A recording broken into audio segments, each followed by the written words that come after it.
बाजुर्म से जूझते आवाम की हो या समाज में बढ़ते क्राइम ग्राफ की, अपराध की हर सूरत के पीछे छुपा होता है कोई न कोई गुनहगार। नमस्कार, मैं हूं विवेक। तफ्तीश की राह में आने वाली हर कड़ी सुराग बनकर पहुंचाती है गुनहगारों को सलाखों के पीछे। तो आप बने रहिए हमारे साथ, क्योंकि हर जुर्म के खिलाफ हमारी तफ्तीश लगातार जारी है।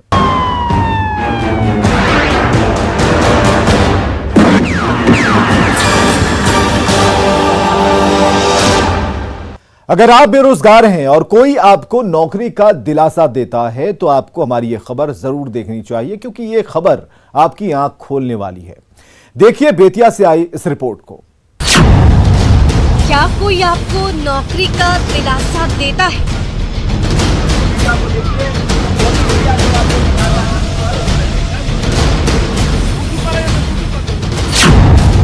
क्या आपको कोई अमीन बनाने के सपने दिखाता है?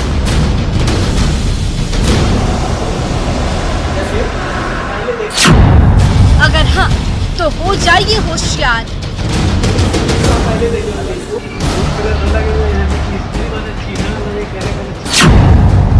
नहीं तो हो सकते हैं ठगी के शिकार।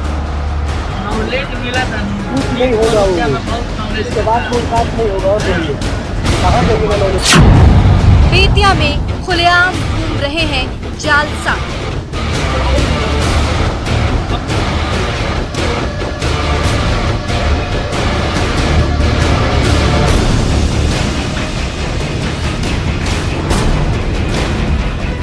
स्थायी रोजगार दी जाती है भारत में।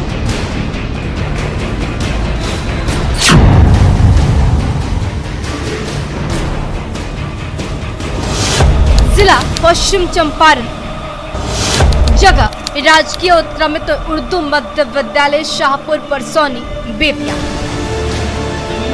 यही वो जगह है जहां व्यस्त बच्चों की तरह शांतिपूर्वक क्लास ले रहे हैं और टीचर उन्हें आमनस का मूल मंत्र दे रहे हैं।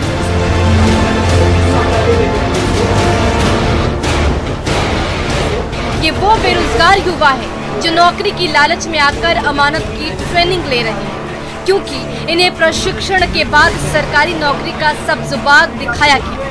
सरकारी नौकरी का नाम सुनते ही बेरोजगारों की लाइन लग गई और उसके बाद शुरू हुआ अवैध वसूली का खेल।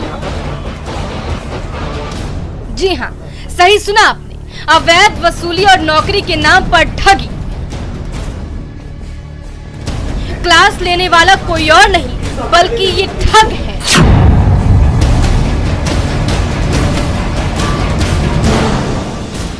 जो खुलेआम गांव-गांव में घूमकर कैंप लगाकर बेरोजगार युवाओं को नौकरी का लालच देकर उन्हें सरकारी अमीन बनाने का सपना दिखाकर दिन के उजाले में ठग रहे हैं, जिसकी सच्चाई जानकर आप भी दंग रह जाएंगे। सुनिए।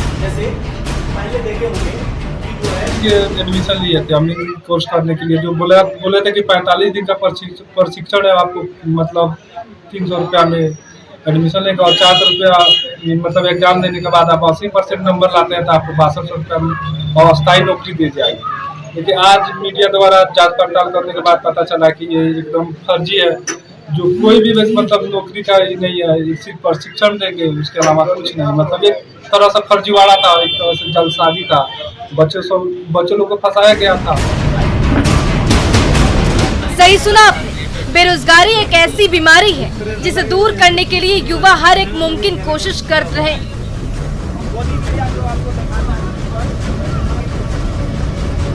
कोई सरकारी नौकरी दिलाने की बात कहता है तो वहां टूट पड़ते हैं। जैसे आप तस्वीरों में देख सकते हैं कि इसी मजबूरी और बीमारी का फायदा जालसाज उठा रहे हैं और युवाओं को नौकरी का झांसा दिलाकर पैसे ऐंठ रहे हैं और युवा पैसे भी दे रहे हैं। भारत और नेपाल के सीमावर्ती गांवों में सरकारी नौकरी के नाम पर ठगी का ये खेल धड़ल्ले से चल रहा है।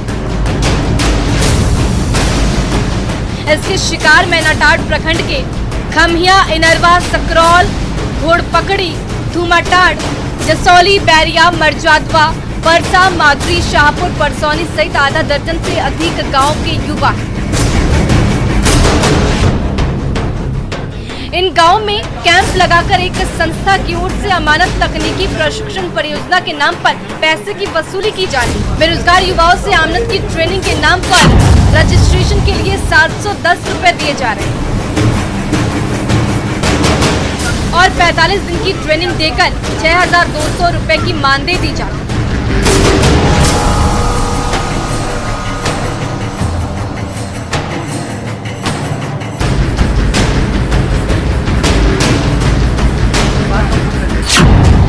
पढ़कर एक दो नहीं बल्कि 400 युवाओं ने रजिस्ट्रेशन करवा लिया और ठगों ने प्रशिक्षण देने का काम भी शुरू कर दिया। इस फर्जीवाड़े का खुलासा उस वक्त हुआ जब कुछ युवाओं ने पुलिस से शिकायत की।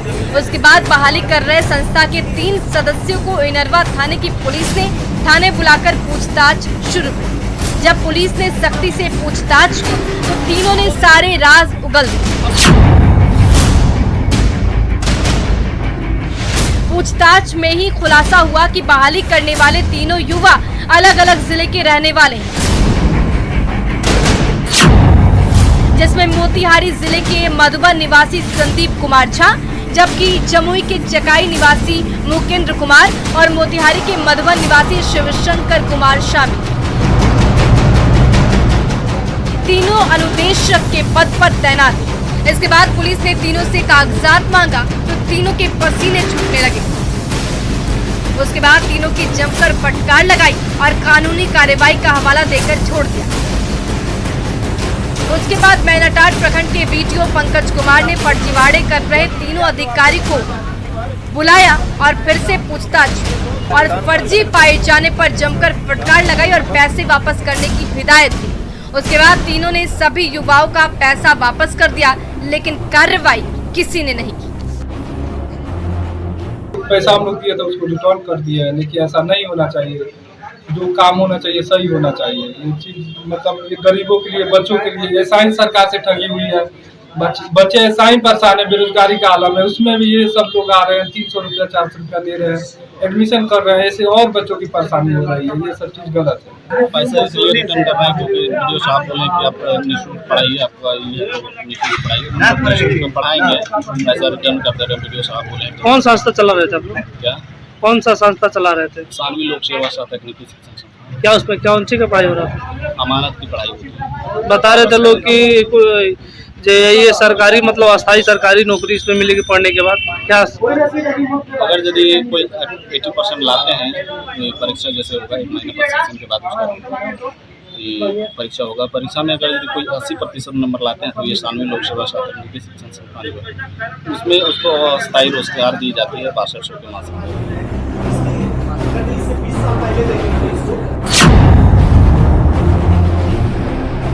ये ठग पुलिस की फटकार के बाद युवाओं के तो पैसे वापस कर दिए, लेकिन जिस तरह से इनरवा थाने की पुलिस ने इन्हें यह कहकर छोड़ दिया कि किसी ने कोई आवेदन नहीं दिया इसलिए हम कार्रवाई नहीं कर सकते, ये सरासर गलत है और पुलिस की कार्यशैली पर सवाल खड़े कर रहा है। सवाल है कि कागजात फर्जी पाए जाने पर पुलिस ने तीनों को क्यों छोड़ दिया?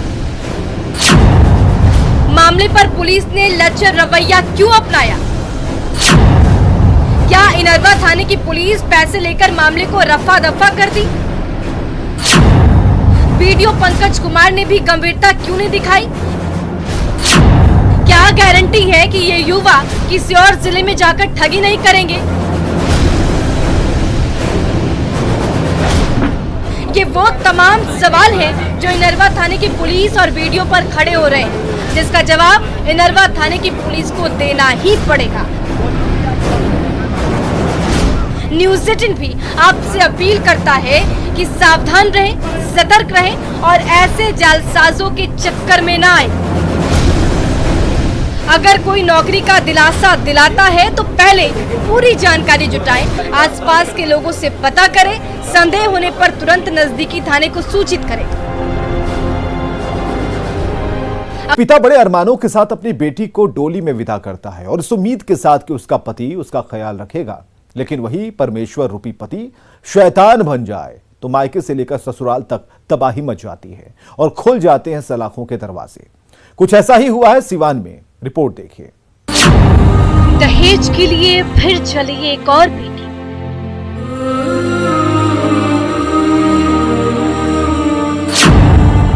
शैतानों ने हत्या के बाद जला दिया।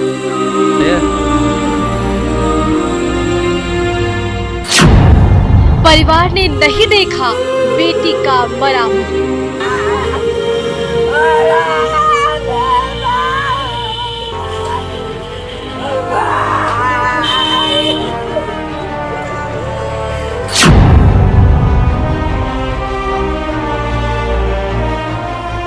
गांव से दूर सरेह में तालाब के किनारे जलती ये चिता किसी और की नहीं बल्कि उस बेटी की है, उस बहू की है जिसे दहेज दानवों ने हत्या के बाद जलाकर राख कर दिया।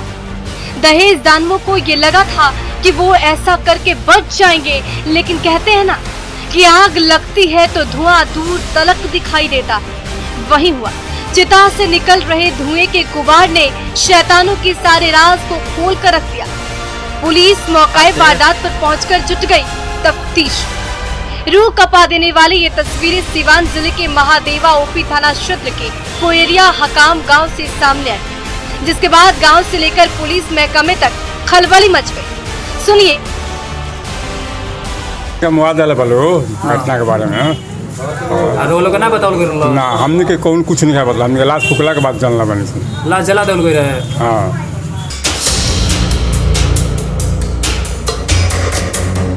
सही सुना, परिजनों को लाश जलाने के बाद वारदात के बारे में पता चला तो पांव तले जमीन खिसक गई। घर में चीख पुकार और चित्कार की आवाज गूंजने लगी।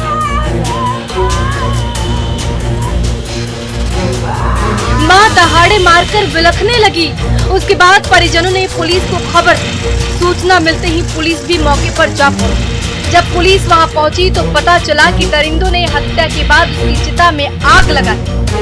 पुलिस आनन फानन में उस जगह पर पहुंची जहां दरिंदों ने हत्या के बाद अपनी बहू की चिता में आग लगा दी। मौके पर पहुंचने के बाद पुलिस ने देखा कि बेटी की लाश जलकर राख हो चुकी है और चिते से धुआं निकल रहा है। उसके बाद पुलिस वाले साक्ष्य इकट्ठा कर वहां से वापस लौट गए। जहाँ सिस्टम के मुआते जहाँ शमशान घाट बना है, नदी किनारे हर तरफ चारों तरफ खोजबीन किए, परंतु कहीं नहीं मिला। जूनापुर तरफ भी एक पोखरा है, वहाँ भी जाकर के काफ़ी खोजबीन करने में हम लोगों को विलम्ब हुआ। इसी बीच में फिर एक जगह पता चला, महादेवे ही क्षेत्र में हकाम गांव है, उस बसवाड़ी पूरा लगा हुआ और मिट्टी खेत में से काटा गया पूरा गड्ढा था। उसमें एक शीशम का पेड़ गिरा, उसी के नीचे देख कर के धुआं दिखाई दिया तो गए तो देखें कि यहाँ डेड बॉडी जला हुआ, पूर्ण रूप से जल गया था, लेकिन वहाँ पर कोई भी आदमी नहीं थे।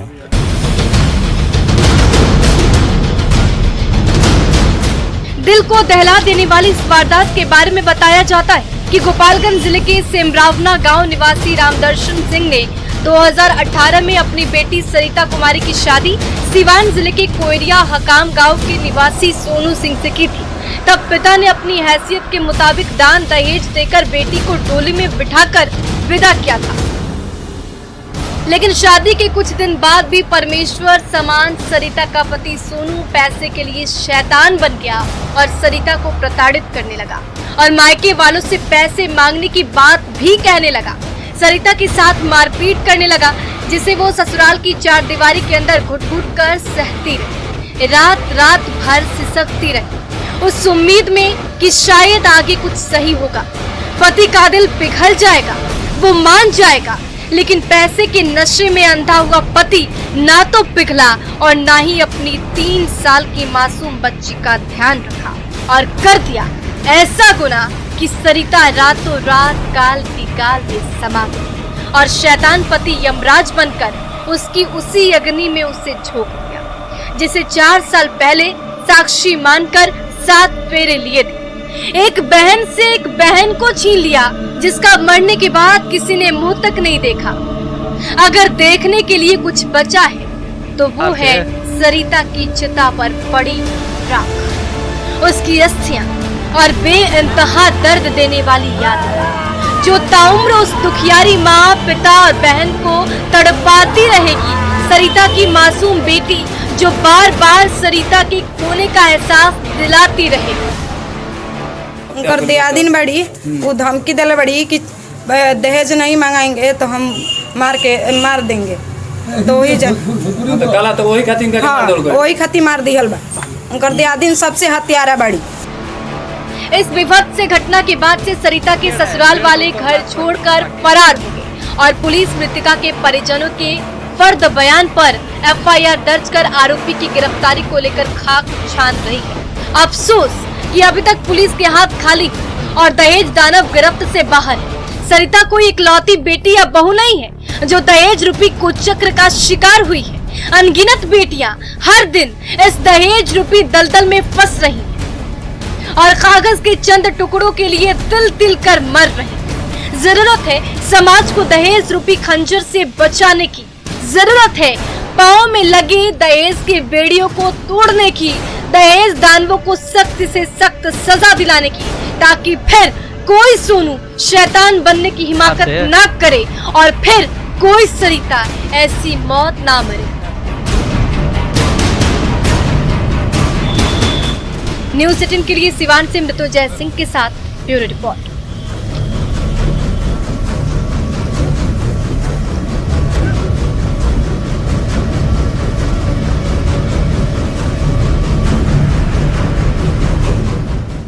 वक्त तो चला एक ब्रेक का, लेकिन ब्रेक के बाद आपको दिखाएंगे गोपालगंज में भाई भाई का दुश्मन क्यों बना।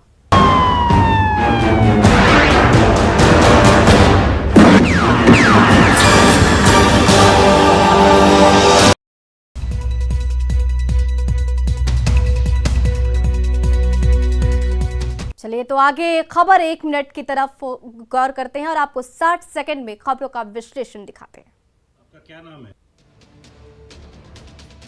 रूसी हमले के कारण यूक्रेन में फंसे दरभंगा के बिलासपुर निवासी और मेडिकल छात्र मोहम्मद जैद सुरक्षित अपने घर लौट आए हैं। बच्चे को सुरक्षित अपने बीच देखकर परिजन खुशी से झूम उठे। जैसे ही छात्र के वापसी की खबर गांव के लोगों को मिली, लोग घर वापस लौटे छात्र से मुलाकात करने के लिए उनके घर इकट्ठा हो गए। जैद पश्चिमी यूक्रेन के शहर फ्रैंकविस्क में रहकर मेडिकल की पढ़ाई कर रहे थे, लेकिन यूक्रेन पर रूस के हमले के बाद वह वहां फंस गए थे। हालात बिगड़ते देख वहां से वो रोमानिया चले गए और वहां से केंद्र सरकार के सहयोग से सकुशल घर लौट आए हैं। सकुशल वतन वापसी पर मोहम्मद जैद के साथ साथ उनके घर वालों ने केंद्र सरकार और राज्य सरकार का आभार जताया है और ऑपरेशन गंगा की तारीफ की है।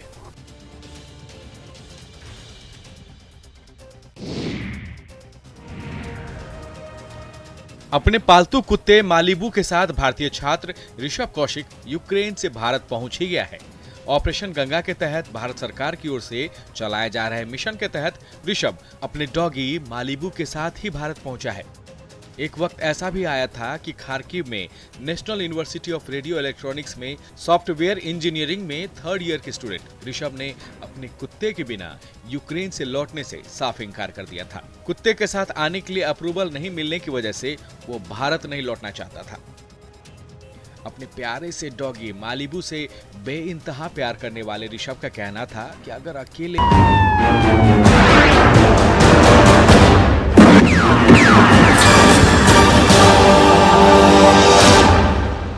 ब्रेक के बाद आप देख रहे हैं तफ्तीश।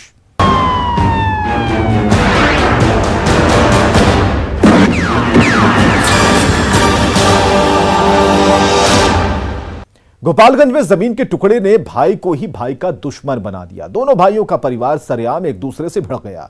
दोनों परिवारों के बीच भिड़ंत का वीडियो तेजी से वायरल हो रहा है।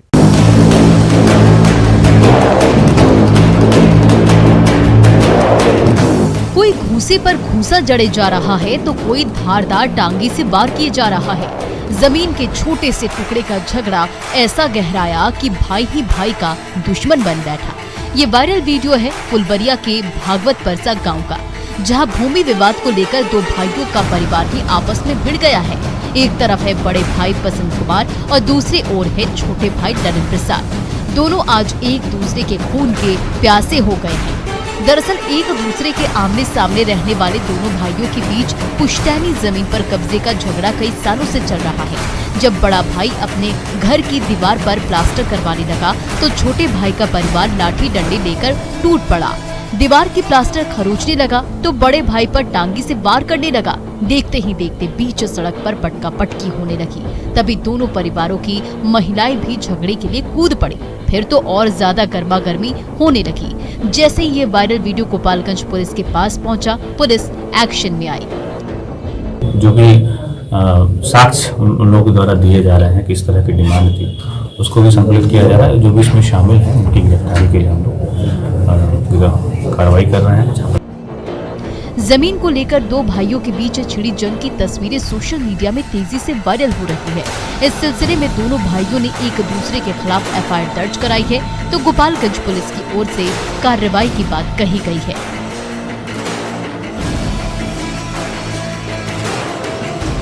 गोविंद कुमार, न्यूज़ 18, गोपालगंज।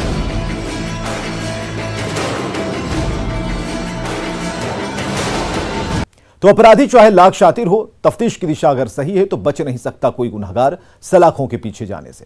तो पुलिस चाहे सोई हो, मुजरिम चाहे कोई हो, आप बने रहे हमारे साथ, क्योंकि हर जुर्म के खिलाफ हमारी तफ्तीश लगातार जारी है।